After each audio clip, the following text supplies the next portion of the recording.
Hi, welcome everyone. I'm Ashley Frank, a project lead here at Credential As You Go. It is my great pleasure to open today's 2023 Credential As You Go Network Conference, Incremental Credentialing, Exploring Questions. We are a network of 54 organizations, including 8 state systems of higher education, 44 colleges and universities, and 2 credentialing organizations with more than 250 individuals working in different aspects of incremental credentialing. For those of you who may not yet be as familiar with Credential As You Go, our mission is to facilitate the development of a nationally adopted incremental credentialing ecosystem that improves education and employment outcomes for all learners. Simple, right?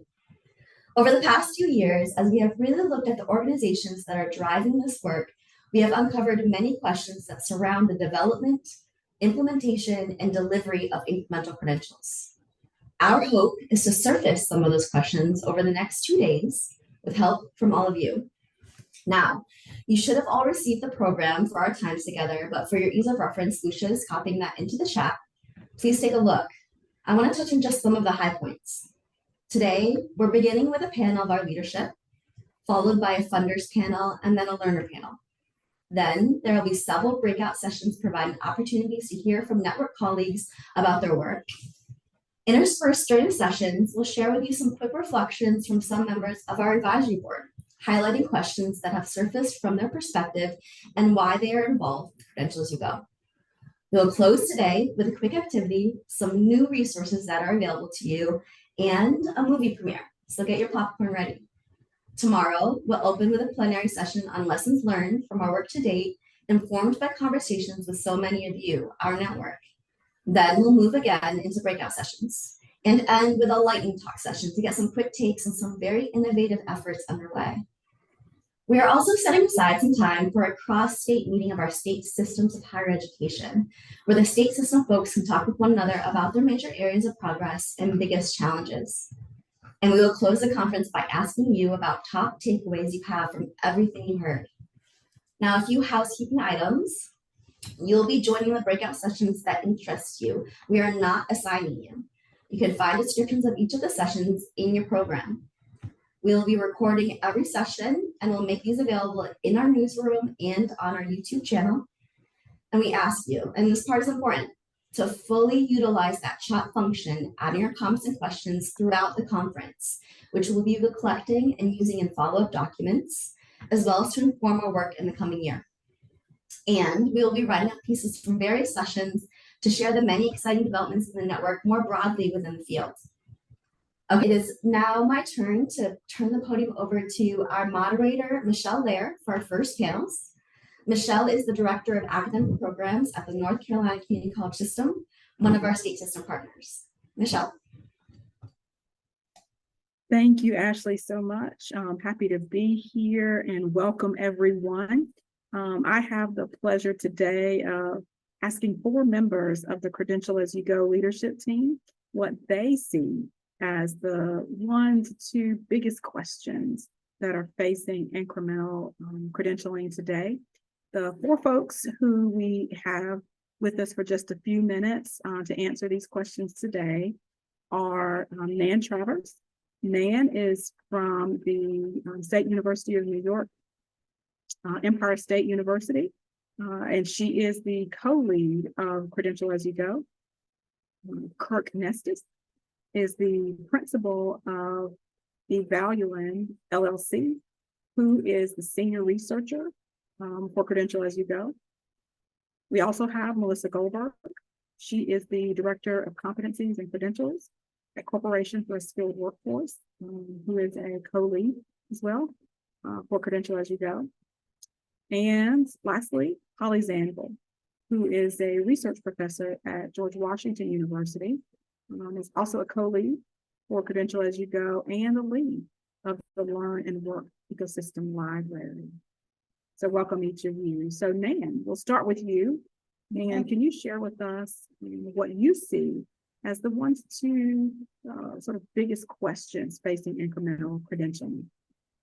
Well, thank you so much, Michelle. And bringing it to two questions is very difficult, but I've got three other good colleagues who are also going to share theirs.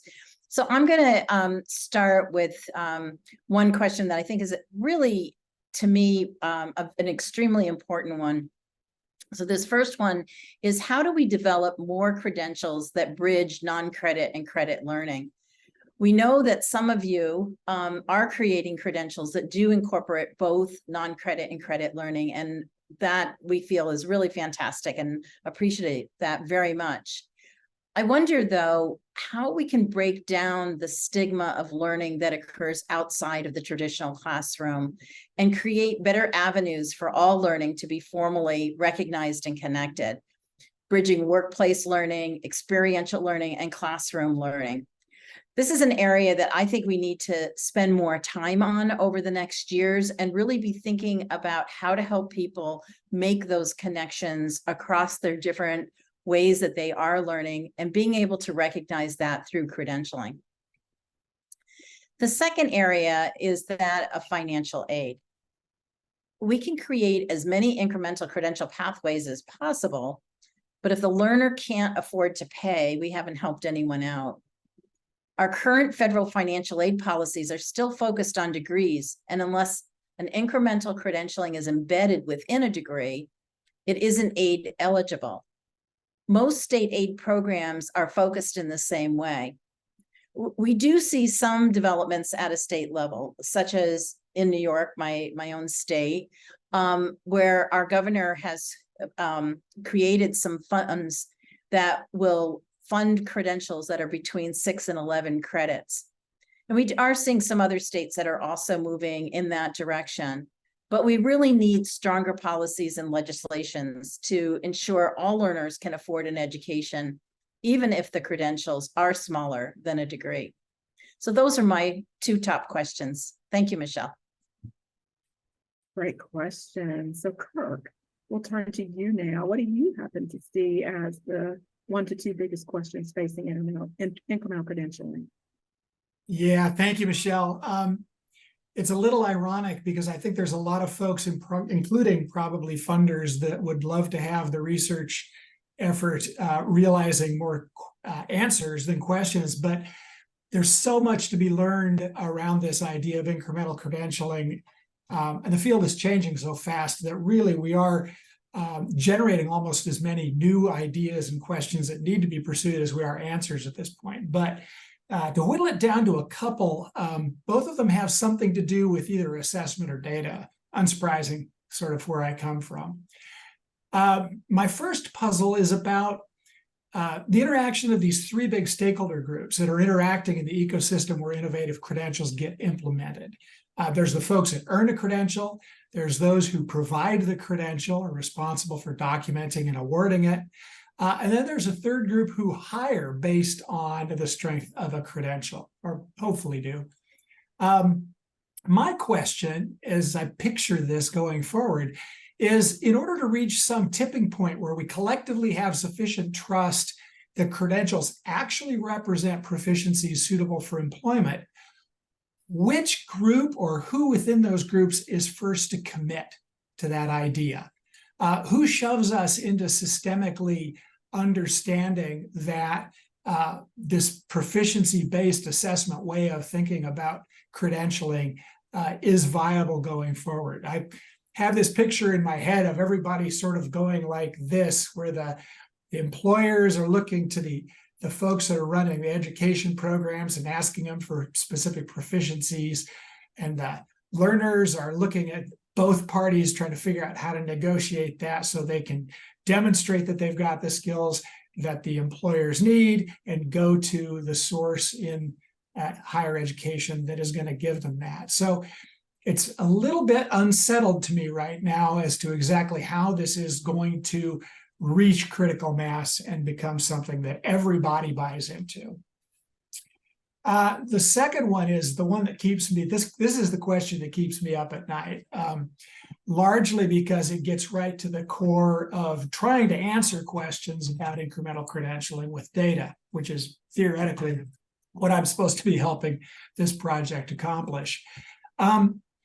it's ironic, and we're really coming to understand how important this is, that if incremental credentialing approaches really realize their potential for truly changing how learner proficiencies are documented and demonstrated, the traditional measures of higher education academic success, the things that we talk about at system and institution levels, enrollment and completion, the measures that the government agencies use to understand if the system is working, all of that becomes potentially obsolete. I wonder how we're going to collectively, and again, we have to all be on the same page on these things, how we're going to measure and understand system level successes of programs and institutions, of innovations in credentialing or initiatives at institutions aimed to grow enrollment. How are we going to do this particularly? And this is the part that, to me, that I thought I understood going into this project, but it just becomes more and more evident the more partners we work with. The particular challenge gets really, really tough when we understand how diverse the incremental credentialing models are that are emerging from all of the efforts of the institutions that we're partnering with. They range from things that look very much like traditional bachelor's degrees, but are very different in some fundamental way, to very small, quick, short-term, very targeted credentials that identify specific sets of skills that then stack or assemble in some fashion to be bigger things.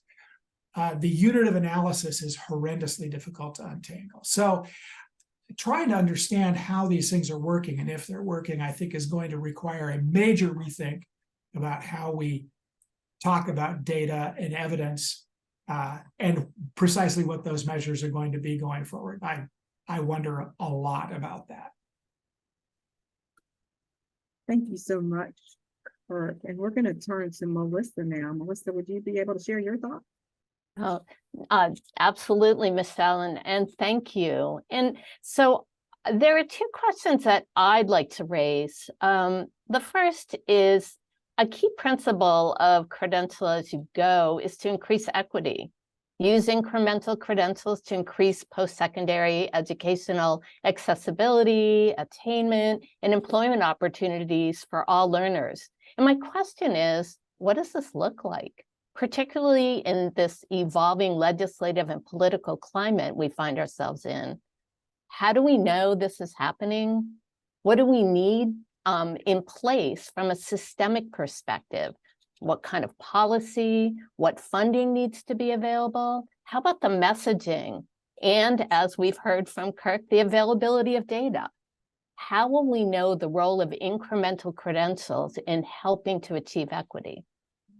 And then I have a second question. Credential As You Go is a movement to create a fair higher education system using incremental credentials. We know the movement is gaining momentum. Institutions, state systems of higher education, workforce agencies, and some employers are creating and adopting alternative credentials or non-degree credentials or incremental credentials. But there's still so many who are tied to the degree as the only acknowledgement of learning. And so how do we engage all the various members of the learn and work ecosystem, faculty, college administrators, registrars, workforce agencies, the abundance of employers and learners to truly buy into this concept and the systems change movement? So I'd really be interested in exploring answers to these questions over the next year or so. Great questions. Great questions. Thank you so much, Melissa. And Holly, we'll turn to you. Would you be able to share with us what you see as the 1 to 2 biggest questions facing incremental credentialing? I'm so happy to share, and I think our colleagues, we were a little, it was difficult when we first got this task to think about 1 or 2, but when I think about these questions, I have 2 that come to the top of my mind almost every time. So first of all, if we really can move to recognize learning in smaller increments along the educational journey, will that help Americans find their way better through their education and career journeys? That's a huge question. Can incremental credentialing affect particularly the some college no credential problem, which a lot of us really keep looking at that number, more than 40 million Americans who somehow go to college and they leave with nothing. And the number is going in the wrong direction. So committed to the research agenda portion of Credential As You Go, because we're trying to answer this question. Will an incremental credentialing system really make a difference and result in a fair system for all Americans? So that's the first question I would put on the table. The second one is dealing with crowded traffic on the highways. So there's a lot of crowded work, which I think of as highways. And even though crowded highways of change, if you think of that as an innovation, traffic, maybe that's a good thing, but most of us know that heavy traffic is difficult to navigate through and not always the best thing. And most of us don't want to sit in heavy traffic. And I think a lot of the innovators in this room today are not going to don't want to sit in traffic. We want to get things done because that's what we're committed to doing. So a lot of what we're trying to figure out is, when there are so many groups, organizations, entities that are on that highway, innovating, making really good changes, how do we work together? Can incremental credentialing, our efforts complement the other efforts that are going on? Are we going to compete? Can we collaborate in meaningful ways? And what can we do to somehow manage the traffic? And this is really an issue for the states. When we've talked with our 3 states that we work most closely in, and Colorado, North Carolina, and New York, the same relatively small size staff have to go to all these meetings because they're out there. There could be 10 to 15 to 20 other innovative initiatives going on, and those same staffers cover all those meetings, and then they're trying to figure out, well, how do they leverage the resources, which are still pretty scarce. So this is a huge question, is how will we complement incremental credentialing among the other innovations without getting in the way of, but all of us somehow winning in terms of this crowded highway. So those are the 2 questions that I put on the table. Such great questions from each of you. And as members of one of the state leadership teams, you all have indeed hit on many of the issues that we're facing in trying to transform our incremental credentialing ecosystem. So thank you. Thank you to each of you so much for surfacing these important questions for all of us to consider.